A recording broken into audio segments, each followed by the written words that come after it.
I'm Tony Peters, and this is Icon Fetch. Singer-songwriter Tony Joe White passed away on October 25th, 2018, at the age of 75. According to his son Jody White, he wasn't ill. He just suddenly had a heart attack, so thankfully there was no pain, no suffering, but it certainly came as a shock to the music community. With his passing, we lose another singular artist, a guy that will never be replaced. He pretty much invented a style of music all his own, swamp rock, and he was a purist in every sense of the word, even recording his latest album, Bad Mouthin, in a horse stall on his farm in Texas. We had a chance to interview Tony Joe back in August of this year, and he talked about wanting to put an album together that honored a lot of the people that influenced him, including Elvis Presley, John Lee Hooker, and Charlie Patton. He also talked about revisiting some of his songs from earlier in his career, and he tells us the stories behind two of his biggest songs, Polk Salad Annie and Rainy Night in Georgia. Now, we ran out of time with the last podcast, so we actually cut some of the interview out, but we will leave that in this time around. Tony talks about his role in a movie that Shelby Lynn put together, and he also tells us a funny story about a song of his called I Want You. So without further ado, we pay tribute to the late Tony Joe White. Hello. Hey there, looking for Tony Joe. You got him. Awesome. This is Tony Peters calling from Icon Fetch, man. How are you? Good. How you doing this morning? Doing well, man. Calling you from Dayton, Ohio. I don't know if you get to Ohio very much, but that's where we're at. So. Yeah, I have played up there a few times. Awesome. Fantastic. Well, hey, I'm looking forward to talking about the new record here. So I'll get, you can hear me okay? Yeah, you're kind of cutting in and out. We're having a lot of storms. It's probably on my end. Okay, well, hopefully we can get through it then. So it'll be all right, hopefully. So, all right, all right. Hang on here, we'll get going. 4. Call it swamp rock or whatever you want, but Tony Joe White has created a style of music all his own, and he's parlayed it into a career that's lasted over 50 years. He hit the top 10 in 1969 with Polk Salad Annie. Polk Salad Annie. Polk Salad Annie. And penned the soulful ballad Rainy Night in Georgia, first made famous by Brook Benton. A rainy night in Georgia. But has been covered by countless performers. He's worked with everyone from Mark Knopfler, Eric Clapton, to Jerry Lee Lewis, Joe Cocker, and many others. Now, his latest album is a stripped-down affair called Bad Mouthin' from Yep Rock Records. You start bad mouthing me. There's a bad mouthing, baby. And to talk about it, we welcome in Tony Joe White. Tony Joe, how are you, man? Yeah, good. How you doing, man? Doing good. Now, it's been a while. You put out a new record called Rain Crow a couple of years ago, and that was kind of a full band thing. Where did you get the idea to kind of strip things back for this new record? Well, we got them. We got Rain Crow, and all the last several albums were cut at my studio in town here, and I just got out had bass, a little organ, and my guitar and harmonicas. It was pretty stripped down as it was, but this time we moved my studio from Franklin out here to my farm by the river and moved it into the barn and cleared up a couple of stalls and ran the horses out and started playing music in the barn. And it was like, it had so much wood in it, so much good vibes that I believe it sounded better than the one I had in Franklin. So we ended up cutting there and been cutting a few more there, really. Wow. Now you want to talk about raw. You recorded this in the horse barn. Did that, yeah. You brought all the equipment out to the barn kind of thing. Did you run into any kind of problems when you're recording out there? No, there's no problem. It's got good tin roof, and it comes a little rain. Some of them songs you can actually hear the rain on the roof on it. Sometimes coyotes come up the river and cut loose with a big yell, and they'll be on the tape. They'll be on it too, man. They're special guests, right? Yeah, so it's like there's no problems at all, because got a good fire built outside when it's cool weather, and it's just a good little spot to do it. And I wanted to I've always wanted to do a blues album all the way, and I said, man, the only way to do that is to be in a spot where it's really authentic, and we're out by the river and the woods and the animals, and I used very little stuff, one guitar and a harmonica, and of course my old Strat, I used it on a couple of things, but we kept it really, really thin. Well, we have all this modern technology now, and people want to, add tracks and tracks and tracks of stuff. But, I mean, really, if you're going to do blues, I imagine these tracks were cut live, right? I mean, you're just sitting there just doing it live, right? Yeah, they're all totally live, and most of them are one takes, just because a lot of them are just me and my foot. I put a microphone down by my foot on the floor, and my voice and guitar and harmonica, and that's all that's on there. Nice. So to do it like the early days when I was singing in the clubs and stuff, and playing the blues and John Lee and Lightning and stuff like that, that's the way we cut it. Well, I woke up Monday morning, wonder if Tuesday'd be this bad.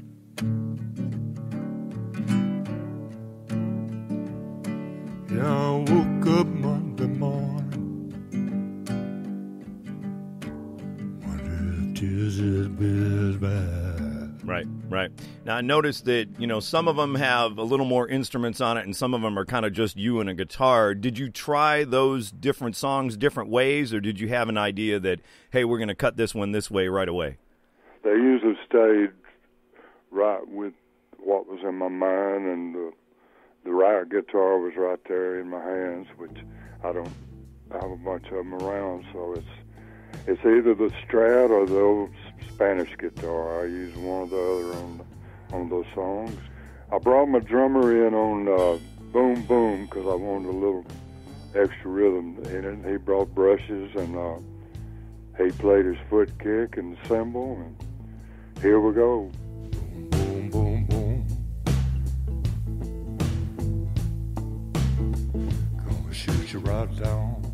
Here we go, right? One take, and it's like, it's just really, the only way to do something like that, and that's the way I do it on stage, really, is me and drums. Nice. Yeah. I noticed you kind of dig back into songs that date even before Polk Salad Annie. What made you kind of go way back to that stuff? Had you heard that stuff or played that stuff in a long time? Well, Jody, my son, who's doing all the producing and everything, and helped me get the studio set up out here under the shed, and he dug up Bad Mouthin off of an old reel I had. Yeah, you saw Bad Mouthin. You keep Bad Mouthin, baby, I'm sure gonna put you down. I think that was probably the first song I wrote. Wow.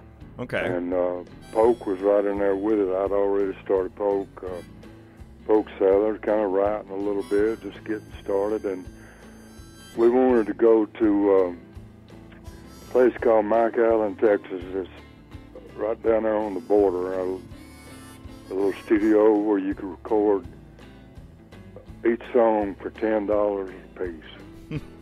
Okay. So we went down and I cut Bad Mouthin and Sundown Blues. Sundown Blues. I got the sundown blues. Lord, I don't know how I got. Man, they sure are to lose. I think it's $20, and give the guy something for running the control, and we took off back to Corpus Christi, and passed it around, made a few little copies here and there, but we never did make a deal with it. And that was one that never made like any of your records or anything either, right? No, never put it on nothing. It was like, because right after that was when Polk Salad started happening, Raining Out, and different songs, Willie and Laura Mae Jones, and songs like that from the Swamp. So those kind of got left behind until Jody dug them out of the archives. Nice. You revisited a lot of the songs that you've done, before, kind of thing. Yeah, the Rich Woman Blues, I knew I wanted it to be on a blues album, and Cool Town Woman, I wanted it to be on there. Missing you, baby, alimony ain't been paid. And that Cool Town Woman is so bad to carry a blade. So it's like all of them, and I actually got to pay Elvis back for all the songs he's cut by me, and I did Heartbreak Hotel. Since my baby left me, I found a new place to dwell. It's down at the end of Lonely Street at Heartbreak Hotel. I always wanted to do that, but do it kind of bluesy like, and I kind of did it like Lightning Hopkins style, almost. But I always thought Elvis's version was bluesy in the front, the way he sang and everything. So I thought it fit right in. Sure, and when really, if you listen to the words and everything, that's a pretty bleak song. It's definitely got a blues thing going on, It is. That's the perfect word, bleak. I mean, it is. Man, a hotel like that where people just come and cry. Right.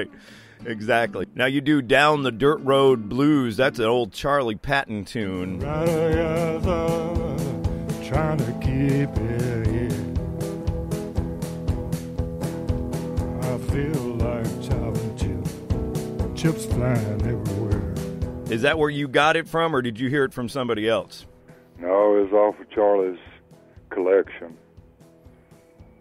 I have a big, thick thing of Charlie Patton songs on a CD, and Jody, he dug that song off there for me, and I listened to it one or two times. I said, turn the tape on, I'm ready to do it. Right. So we cut it, and it was like, really, like Charlie sings real high, and kind of Bill Monroe-ish, kind of like bluegrassy, but it's still got a blues touch to it. And God, man, he wrote some good songs in them days. Lightning Hopkins told me that when I recorded with him in L.A. on the L.A. mudslide, that Charlie was actually the beginning of all of it for him. The blues. Right. Nice. And I mean, some of those Charlie Patton recordings are kind of, they're taken from old scratchy vinyl, and it just sounds like it's almost coming from another planet or something, man. It's just like, whew. I know, it's like another world. And it's like in the front of that song where I'm going away to another place. Right. Sound like he done got there. He already was there, man. That's it. So you talk about your son Jody is been doing the producing on the last few records. What does your son kind of bring to the table there, helping you out produce kind of thing? Well, the main thing is once he got out of college, he got into he knew my songs, he listened to them. He got into the publishing and stuff like that, and really got into music, and plays good bass when he wants to. But he has a real good ear for a tune and what should go on with it drum-wise, or no drums or anything. And he jumped on this from the start because he had never really sat and listened to Lightning and John Lee and especially Charlie Patton. You know, it's like he listened to a lot of rap and a lot of rock and all kinds of stuff growing up. So he had a pretty wide range in his head of tunes. Nice, nice. Now, you grew up in Louisiana, and, you know, I understand the blues have been part of your life your whole life, but how did you first get introduced to the blues? Well, my dad had a 40-acre cotton farm on the Beth River swamps over there in a town, not even a town, it's a cotton gin or a church called Goodwill. And it's people live 2 or 3 miles apart down there in that country. And Mom and Dad and my older brother, the oldest from the family, and then 5 girls, and then me. So they had 7 kids and a cotton farm, and all they did for entertainment in the afternoon, when they come in to rest on the porch, they'd pick up a guitar, and all of them played and sang. And I mainly just sat and listened. You know, I was 7 or 8 at that time. And I'd never heard anything but gospel and country up to then. And my brother brought home an album by Lightning Hopkins. And I put it on the old record player, and, man, it just, all of a sudden, everything just turned around for me. And by then I was about 13. And I started borrowing my dad's guitar and carrying it up to my room at night and hitting a few of those licks. And so Lightning was a big hero of mine. Elvis, all of them had something to do with me. John Lee. And I really wanted to do an album with, just to let, people and wherever they are right now, let them know how much they really helped me along in music. Right, right. Now, you didn't start out writing your own music either. You were just kind of doing, like you said, Elvis songs and John Lee Hooker songs. What got you actually writing your own material? Well, I'll tell you what did it mainly, the number one thing that did it. I was in Corpus Christi playing in clubs, and like you said, doing Elvis, John Lee, Lightning, who had a song out that I could do. And I heard on the radio Bobby Gentry sing Ode to Billy Joe. Today Billy Joe McAllister jumped off the Tallahatchie Bridge. And I heard that song and I was, man, how real can you get? That is, I am Billy Joe. I know Billy Joe.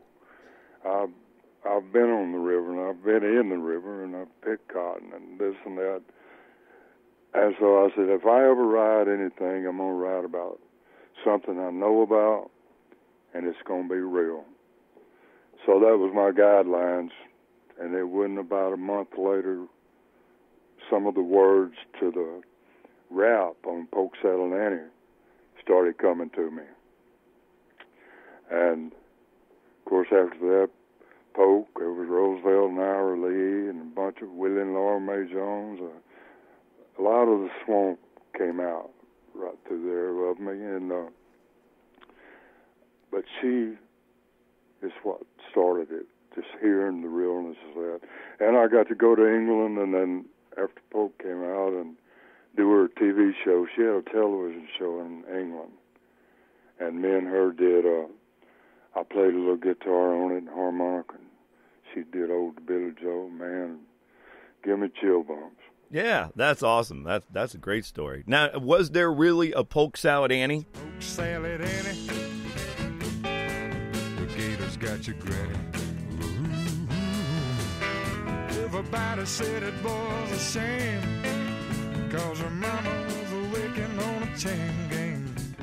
Well, there was three girls down there in that country that I kind of always had Polk Salad Annie in my mind when I'd look at them. Their names was not Polk, but they were kind of just cool girls, kind of tomboys. And they love to swim in the river and dive out of trees, stuff like that, and hang out with the boys, you know. So I think she was always kind of lurking in the background right there. Right.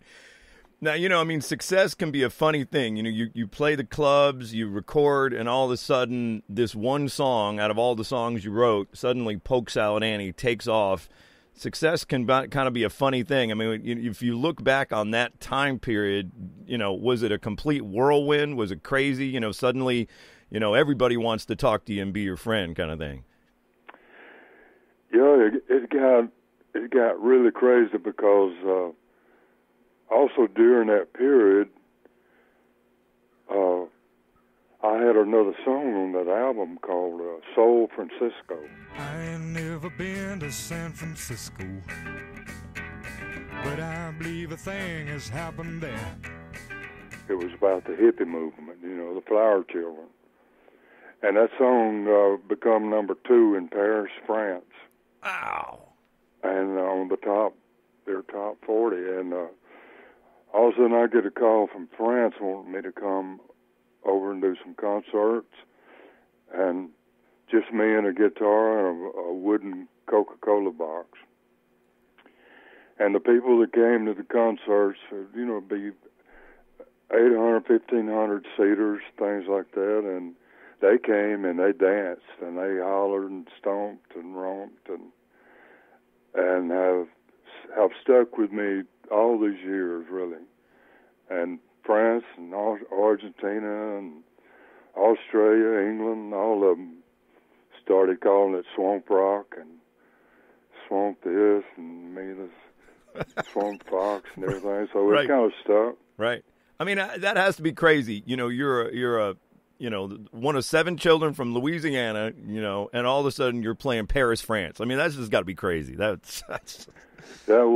It was like being on another planet, like you said a while ago. I mean, at that time in the early mid-'60s, there wasn't much English going on in France. And I couldn't understand really what was getting the people to come to me. And finally, some people started talking to me, and they would speak a little English, and they said it was the guitar and the tone of the voice, and it sounded like I was saying something real. Mm. And you were. So yeah. They Right. picked up on it. Right. Yeah. They picked up on it. It didn't even matter that they weren't speaking English. It didn't matter. That's. Oh, man, they were still out there boogieing and doing the alligator and everything. It was amazing. And it still is. I just got back from over there about 4 months ago, and going to go again in November, I think, and then Australia once more. Man. And the people, they just make it, it's a long ways to go, but they really make it feel worthwhile once you get there. Sure. And, you know, you find out there that music is the universal language, right? I mean, it doesn't matter, right? That's it. So totally reaches around. So now, right around Polk Salad Annie, you also wrote Rainy Night in Georgia. A rainy night in Georgia, such a rainy night in Georgia. Lord, I believe it's raining all over the world. And you recorded that first, is that right? Yeah. And I so had what? It on that Right. same album. Right. So I mean, were you kind of surprised that got picked up and ended up, you know, being recorded by a bunch of people? I mean, did that surprise you that ended? I mean, again, you sort of had 2 hits right around the same. You wrote 2 hits right around the same time. You know what really surprised me most was when they sent me Jerry Wexler from Atlantic Records sent me a little 45 RPM of Brook Benton. And I sat down by the record player, and I bet I played it 60, 70 times in a row without stopping. I just couldn't believe that someone could take your words like that and make it sound like he wrote it and everything. He just sung it so beautiful. And And after hearing him, I learned how to sing it, and to this day, I still play it on stage at a show. But Brook Benton, Conway Twitty, and Sam Moore, and all them people that cut it. I mean, it's 165 cuts of it, I think. Wow. They said. That's unbelievable. So what can you tell me about Rainy Night in Georgia? Is that a true story as well? That's true. I got out of high school, and I went to Marietta, Georgia. My sister lived there. And I drove a dump truck for the highway department in the daytime, and then at night I'd sit and play my guitar, and just, trying to find out where I was at in the planet. And then when I moved on to Texas about 10 months later, and during that period of Polk and those songs, Rainy Night pops out, which when it rained, I didn't go to work. I could stay home, play my guitar all day long. And I know dump trucks, and so I was really glad that song stuck with me. Absolutely. And then, like you said, it's one, you still play to this day kind of thing. So, the odd thing about that was Elvis did 3 tunes of mine, and I saw him in the back of a limousine on TV. It's called On Tour with Elvis, and he was singing the first verse to Rainy Night in Georgia. And it wasn't too long after that when, he went on to the other side, and his producer, Felton Jarvis, had called me and said that we're fixing to do Rainy pretty soon. He said, and it's going to knock you out. I said, I know it will. And he just didn't get a chance to do it, but I could tell he had a hold of it. Yeah. Oh, man. What could have been, right? Man. Yeah, that was. But him doing Polk and For Old Time's Sake, and Got a Thing About Your Baby, I mean, all them songs I did of his on the stage, all of a sudden it turns around, and there he is doing Polk Salad Annie, and they sent an airplane down to Memphis and flew me and my wife out to Las Vegas to watch them record it live every night for a week. Man, yeah, that's one of those things where you got to pinch yourself when you're sitting there, Yeah, it was just like being on the pumpkin wagon, Cinderella and all that. It seemed real.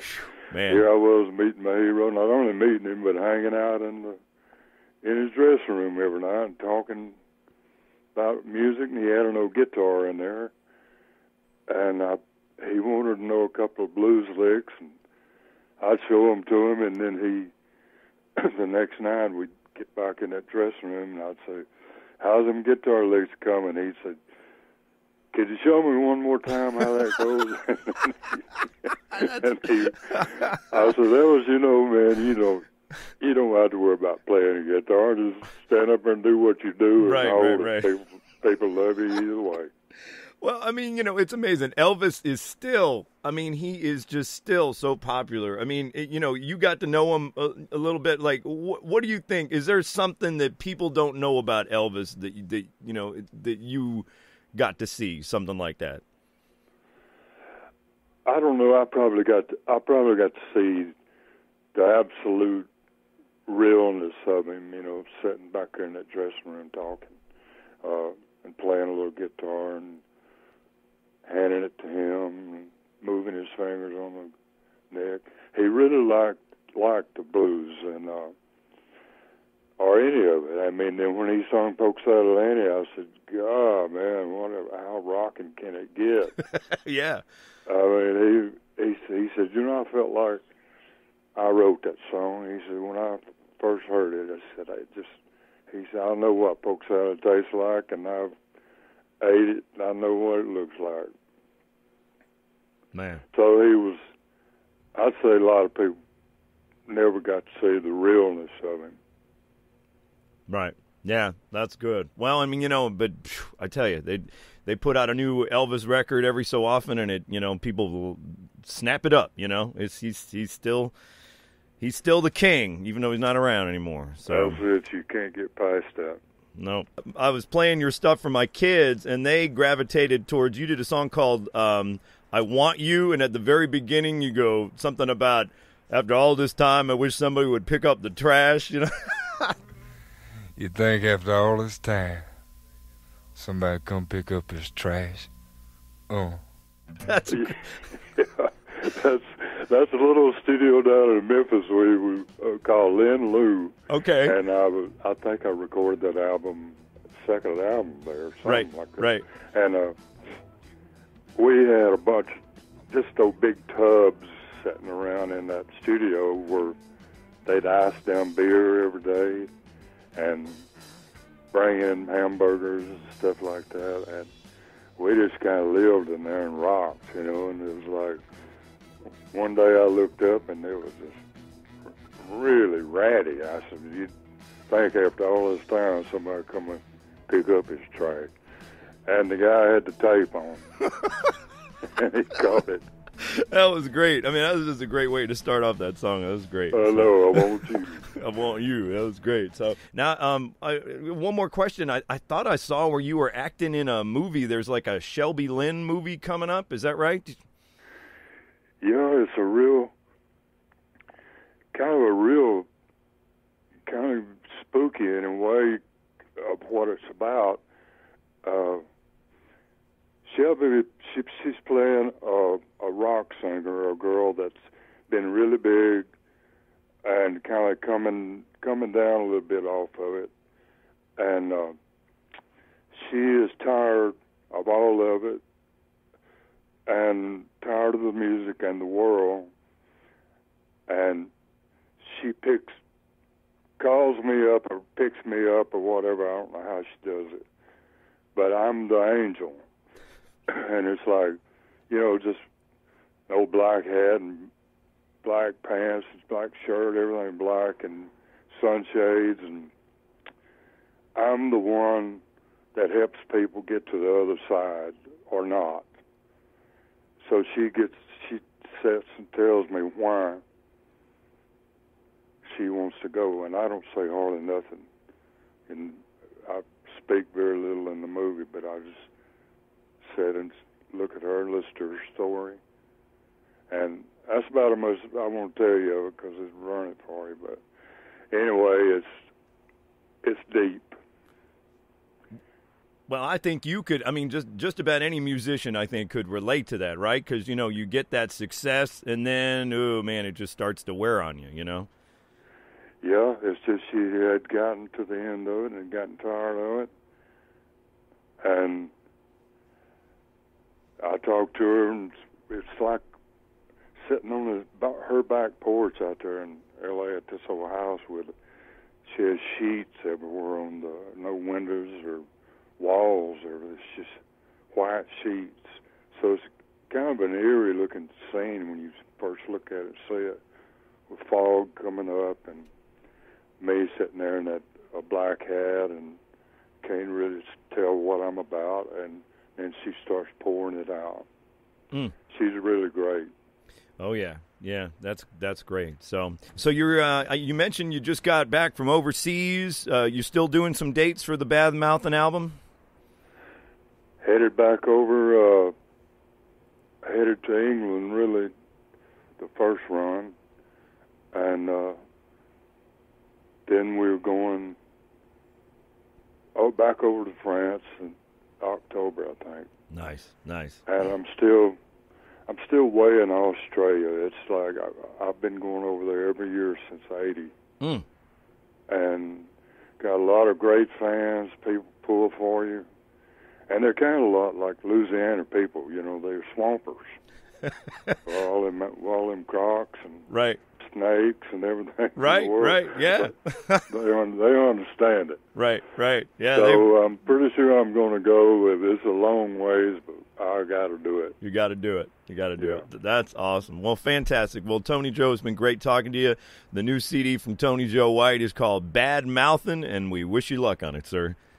All right, man. Y'all take care up there. Unfortunately, some of the dates that Tony Joe mentioned are never going to happen. Tony Joe White passed away on October 25th, 2018, at the age of 75. Rest in peace, Swamp Fox. This has been Icon Fetch. I want to thank Carrie Baker for setting up the interview, Tony Joe's son, Jody White, for helping facilitate things, and Billy Maupin over at Yep Rock Records. We are now on the iHeartRadio app. You can also catch us at iTunes or by going to our website. It's iconfetch.com. Until next time, I'm Tony Peters. Peace, and keep that music alive.